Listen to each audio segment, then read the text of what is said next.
Aloha. Aloha. My name is Laksmi-Ditton. And I'm Michael Ditton. And we are Infinite Activation. And we are also Abundance in Action podcast. Yeah.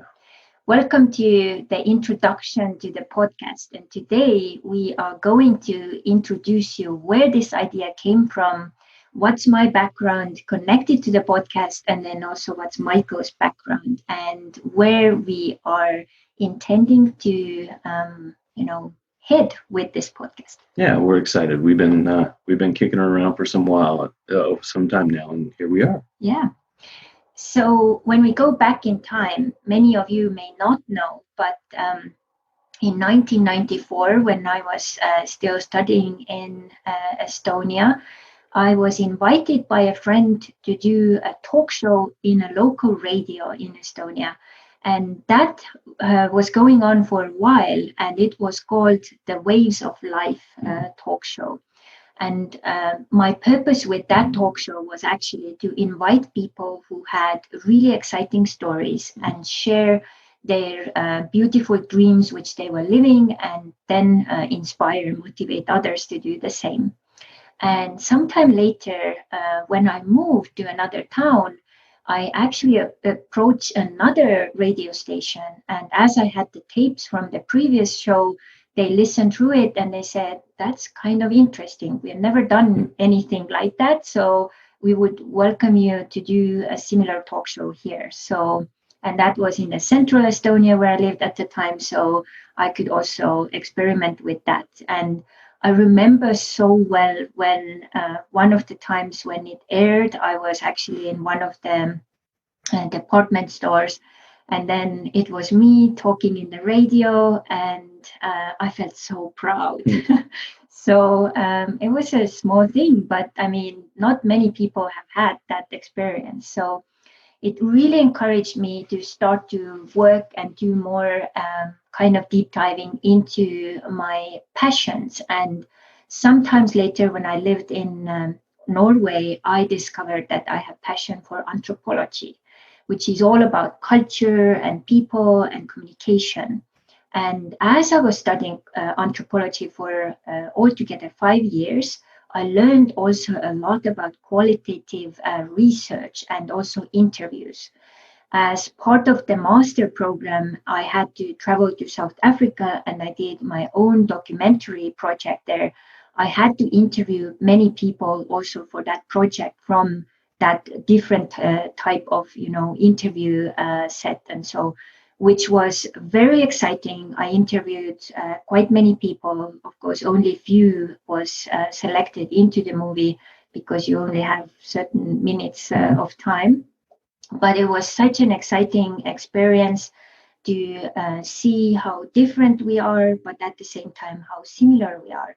Because remember, then I was, as an Estonian, in South Africa, studying in Norway, and then bringing it all together into my master's documentary, which is called Broadband to Heaven and was aired in 2007. And prior to that, I also had a smaller documentary, which was done in Norway. So I got to experience also how to be in front of the camera. And my master project actually was like a one-woman show. I had to do everything from the idea to the funds to editing and post-production, the whole thing. So it was a really good experience, which now comes very handy. Very much so. So many ways, podcast is like a mini documentary. It really is. And a lot of the same format is what you're applying today, because you're talking to people that are sharing their stories. Most of these stories are people that have gone through something and achieved a level of success. You're interviewing them, you're taking the skills of that. It is a very cultural thing. So pretty much everything you learned, you're applying. Yeah, and you're doing it quite well. Yeah, thank you. You're welcome. It's a visual anthropology. If you also will check out the YouTube videos, which you will put up.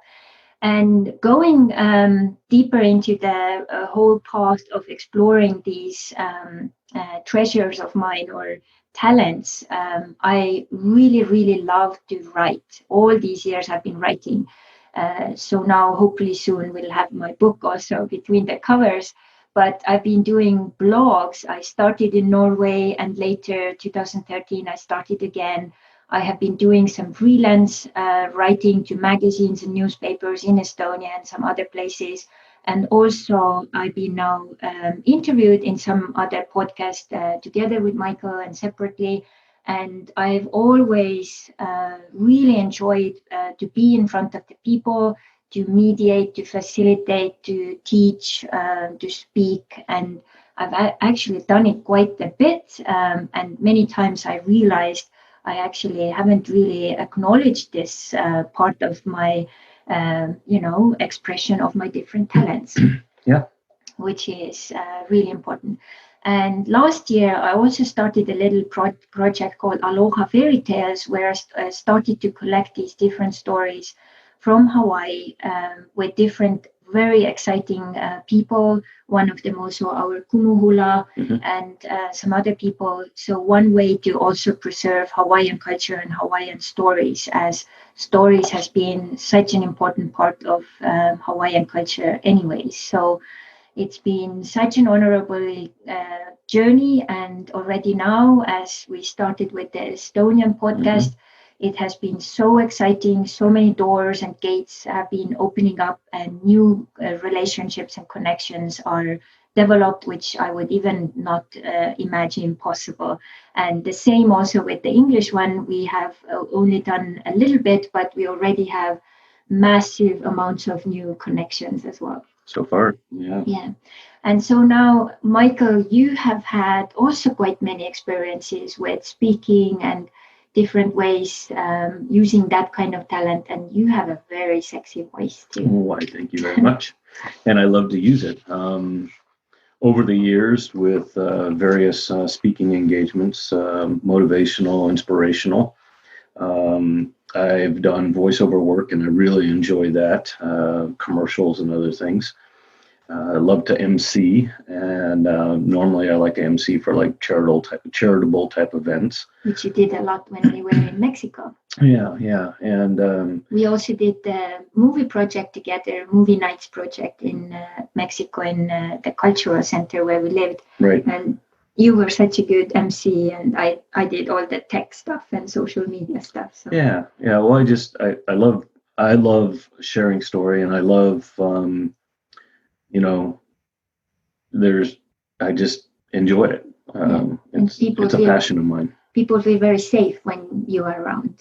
In general, you have that king quality. So yeah. Well, thank you for that, and yeah, it is a gift. And I do believe that I'm very good at conveying a message or a story or whatever it is in a nice, authoritative but humble expression, so that people do feel that safety and security, but yet they feel compelled that they want to be a part of it. So and you have been also part of some movies in Hollywood as what you call them, extras? Yeah, extra background. I anything to do with movies, whether it's on camera, behind the camera, voiceover. I did take a lot of classes for commercial audition workshops. I've done improv classes. I have done several voiceover commercials. I've done some radio stuff. I did, matter of fact, a couple of elections ago, I did an election campaign to make sure people got out and voted through our local radio station up in Alaska. So yeah, I enjoy that stuff. Yeah. So now we will set it up this way that we will do some of the shows maybe together and some separately, depending what's the flow like, what's the need at the moment. And also Michael will be the one who helps a lot with the tech stuff to set it up. And we just had a beautiful interview with someone who can help us with some tech stuff too. So figuring those things out, and probably also marketing and some other things. And of course we do quite a bit of it together, but then also see where our other talents can come in handy and put them into action together. And as a team of the divine masculine and divine feminine, we would like to really bring into action the topic, which as a theme and also as a headline just came a couple of weeks ago. We were like asking ourselves, what's the name of the podcast? And then it just clicked, and then abundance in action came and popped up. And what we mean by that is, for both of us, holistic abundance has been a very important topic. And when we talk about holistic abundance, we refer very often to abundance wheel, which I developed over the years, which is connected to sexuality, relationships, health, life mission, and abundance in general. So this means that abundance is not only money for us, but it's all, important, valuable things and assets in your life. Yeah. And we would like to look into this from different aspects and different people's stories, and show you how actually when you put all these different areas into action, your abundance will be activated, and also your abundance follows as a natural result of it. Yeah, it's kind of like following your passion, following your desire, working towards making sure that everything's aligned and your overall holistic abundance is basically amplified. I used a little scenario the other day. If something's not quite right, you'll find yourself kind of pushing the snowball along, and you're pushing it along, and yeah, it is growing a little bit because it's a snowball, and that's normal. But when everything's in a line, it's like you just tip right over the edge of the cliff with the snowball, and it continues to roll faster and faster and get bigger and bigger. And that's with the abundance wheel. That's what we do, is we do some mapping and that. And the people that that we're interviewing, one way or the other, they've figured that out. And a lot of times it's tied to their life purposes and their life mission. And they may have been scared to pursue it at some point in their life, but they took the risk or the challenge and went ahead, and they were rewarded for it. And these are some of the topics that we talk about as well, and how they went from one point in their life to another point in their life. And a lot of people are going to be able to relate with that fear or that concern of taking that leap of faith for something that may be for the greater good for you and for your clients and your family and your friends and the world. Yeah. And part of that you already mentioned is that life mission section, which is so elemental and so important part of the abundance in action. And we both believe that each one of us, we have this treasure box hidden where we have all these different talents, but many people have not had the courage or have not taken the time to really look in there, and also not only open it, but also put these talents into action. Because once we do it, we can actually start to make these treasures or talents or abilities to actually serve us, serve our purpose, and also serve our dreams, so that we can be fully who we are here to be, and also help others in service in that process. Yeah, and if you think about it, a lot of people say, well, my passion is not something that can be profitable. And I'm here to tell you that we know of a lady who enjoyed, teaching people. She loved quilting, and she loved teaching people how to quilt. And she did it in a very small venue, which was, like a little quilting club around her house. And today she teaches quilting around the world. And she doesn't have to work anymore because she figured out, how to take that passion and expand it and grow it. So there are ways to do that. And, also people will say, I am passionate about this, but I'm afraid to do this. I just can't I can't stop what I'm doing and jump into it. And that's, of course, not what we are saying, because Crystal and I have life purpose and life mission. And, I still do other things as well, because this is an Oprah phase. Phrase, not phase. I do what I have to until I can do what I want to. And with Crystal and I, starting Infinite Activation within the last year and a half and wanting to grow it to what we believe we can, sometimes we have to sacrifice a little bit in order to do what we want to run. So it is a passion of ours to grow Infinite Activation, which is the podcast and the other things that are part of it. So you don't have to just stop doing what you're doing and chase after your passion. Of course, that is going to be kind of scary. So yeah. And one of the reasons why also me and Michael met is because we had that courage to go outside of our comfort zones and actually, be and spend time with ourselves and our new friends.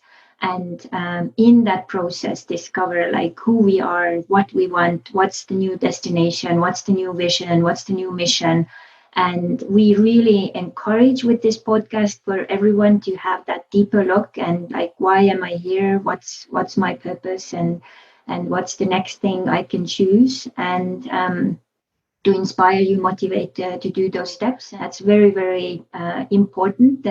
That's the way also we are examples and role models, that we don't only talk about ideas, but this is based also on our own experiences over and over again. And we will probably do some podcast series also about our own stories, like how we met. Several people have said, can you just like record it separately, which we will do, so you can hear a little more in detail about that.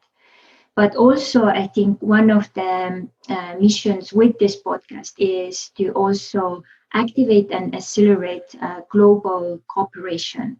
And as I already mentioned, before even starting it, we already have several new contacts and cooperation projects in the works with Canada and another lady here, and now with several other people popping up, which is so exciting. Mm-hmm. So together we can scale our own personal life, but also our businesses, and then together we can create so much more, and together we can influence so much more. So with a podcast, we have like basically no borders, nothing stopping us. It can get everywhere. It's viral. Yes, it is. Yeah. So all in all, we would like to welcome you to this beautiful journey with us. We have no idea where it can go, but we have some of these, frameworks in place. We will definitely learn and grow as we go, and give us mercy in the beginning. It's all, a learning curve process. Mm-hmm. So if you are here, you have some good ideas, you have some suggestions of the people who we could, interview, something we could do, something you could help us with, whether it's promotion, sponsorship, anything to make it better, don't hesitate to contact us. We'll put all the details down here. And once it gets also up on all the platforms, you will get all the information. So we hope that you will enjoy this journey with us, and we get to communicate and grow into kind of like a new Ohana. Mm-hmm. The Hawaiians call family Ohana. And that has been our experience. Wherever we go, we actually grow and, attract new Ohanas. Absolutely. Yeah. And you can't have family too big. Yeah. So welcome and have fun, and see you already soon in our episodes. Yeah. Mahalo. Mahalo.